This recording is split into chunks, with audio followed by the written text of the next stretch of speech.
Hi there guys, I hope you are having a good day. Now, Dillian Whyte has explained that he doesn't have to do all that much different in the rematch against Alexander Povetkin, and he does know what he needs to do. What he needs to do is maybe step on Povetkin a little bit more when he has him hurt, but ultimately there was one shot that caught him, and that one shot was the one that knocked him out. So ultimately, he does not need to change all that much. Now, Dillian Whyte going into a rematch with Alexander Povetkin this fast as well, just 13 weeks after the first fight. Obviously, he's going to have to make some changes, and one of those things is make sure he doesn't get caught. Obviously, that is extremely obvious, but there are many things that he can do in order to not get caught with that punch, like not square up. I mean, what he was doing there was thinking about throwing his own shots, not thinking about what is coming back. You cannot do that against Alexander Povetkin because we saw what happens when you do. So what Dillian Whyte needs to do is make sure he doesn't square up when Povetkin is coming forwards, because Povetkin does come forwards with speed. He's quite flat-footed, but ultimately he still is able to get his shots away. I mean, many said that Povetkin looked a bit shaky on his legs, especially in round 4.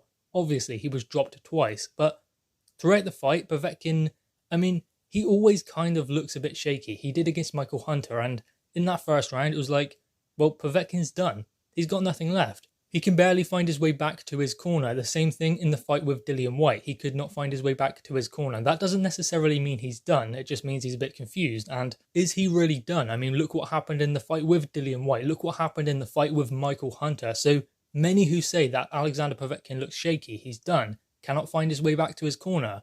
Yet still, he manages to get a draw against Michael Hunter after an atrocious start and get a knockout victory over Dillian Whyte. This guy is not done. I mean, he looks shaky, yes, but still, he got knocked down twice against Dillian Whyte. He still got up, and he didn't look completely gone. Now, when that happened, I did believe that Dillian Whyte should have been stepping on him, because Dillian Whyte is the bigger man, the stronger man, maybe the more powerful, but, I mean, we can leave that up to discussion, but ultimately, Dillian Whyte was the bigger man, the stronger man, just had hurt Povetkin. So the ideal thing to do would be to come around to the side, keep that jab flowing, but create angles for Alexander Povetkin. Then look to step on him, because obviously Povetkin had been down twice. So obviously, I mean, he's not taking the power too well when Dillian Whyte goes on the back foot, because those shots were landed as a counter shot, not necessarily Dillian Whyte going forward. So you imagine the power that Dillian Whyte can generate when he goes forward with that hook. Make sure that he is wary about what comes back, but ultimately Povetkin had been down twice. So if Dillian Whyte would have done that,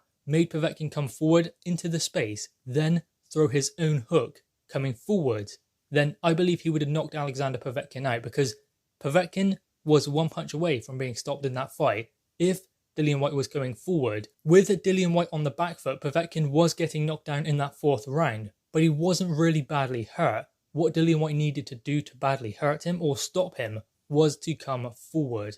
Dillian Whyte seemed like he was almost boxing Povetkin on the back foot. He was going backwards a lot of the time in the fight, and that worked. He did drop Povetkin twice. He was boxing him well, but let's remember, Povetkin had a better start to the fight than many say he did.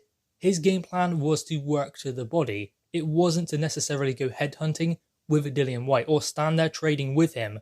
What his game plan was to go in there with the younger man and slow him down to his pace, thus working the body. That is what Povetkin was trying to do. So while a lot of his shots were landing on the gloves and elbows of Dillian Whyte, some body shots were getting through. That was what Povetkin was trying to do in there with Dillian Whyte. So while it may seem like Dillian Whyte was controlling him, maybe he wasn't, because let's remember, of course, Dillian Whyte has a game plan, but Alexander Povetkin also has a game plan. Now, I do believe in round 3 and 4, that was more difficult for Alexander Povetkin. He could not stick with Dillian Whyte. Dillian Whyte seemed to be going through the gears and maybe stepping it up, and that was going to be too much for Povetkin. But those early rounds where Dillian Whyte was completely outboxing Povetkin and controlling him, I don't necessarily agree with that. I think that Povetkin knew what he was doing, and his game plan was never to win the first couple of rounds against Dillian Whyte. His game plan was to make sure that Dillian Whyte was slowing down to his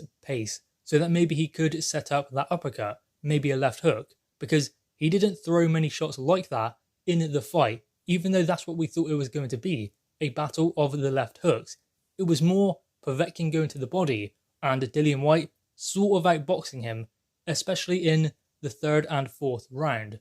And as I said, in that 4th round, it seemed like Dillian Whyte had him gone. It seemed like Povetkin, he was struggling in the fight, but ultimately Povetkin is always a live opponent, especially when he is hurt. So given that, does Dillian Whyte only have to change a few things? Yes, it is fine margins. He didn't lose really badly. It was a bad knockout, but ultimately Dillian Whyte was in a good position in the fight at the time of the knockout. So he doesn't need to change everything. But does he go in there and do exactly the same thing again and just try and make sure he looks out for the uppercut? No, he cannot do that. A loss is a loss. It happens for a reason, and therefore things need to change to make sure it doesn't happen again.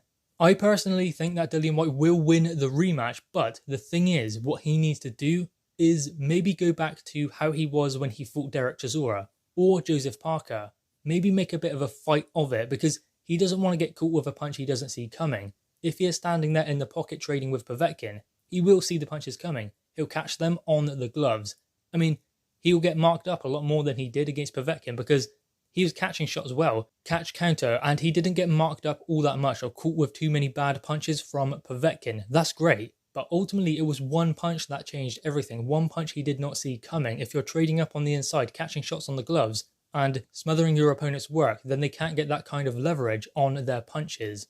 So I would like to see a bit more aggression from Dillian Whyte. Maybe not in the early rounds, maybe box Povetkin early, but ultimately what he does need to do is, if he gets Povetkin hurt, he needs to back him up, not allow Povetkin to keep coming forwards, because Povetkin is comfortable doing that. So what he needs to do is back Povetkin up under pressure.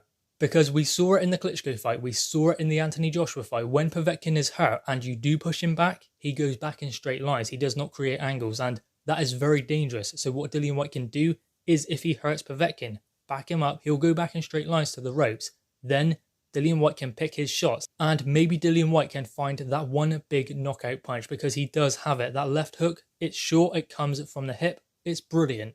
But Dillian Whyte, I believe, for that to have power, needs to land it on the front foot as opposed to being on the back foot. So guys, anyway, what are your thoughts on this? Dillian Whyte has explained he knows what he needs to do in this rematch with Alexander Povetkin, but doing it is another thing entirely. I believe that Dillian Whyte can win this rematch, but I also believe that Povetkin is extremely dangerous, and Dillian Whyte does have his work cut out for him, but I believe that Dillian Whyte can do it. Guys, anyway, what are your thoughts on this? Make sure you leave your thoughts in the comments below, leave a thumbs up, and subscribe if you are new.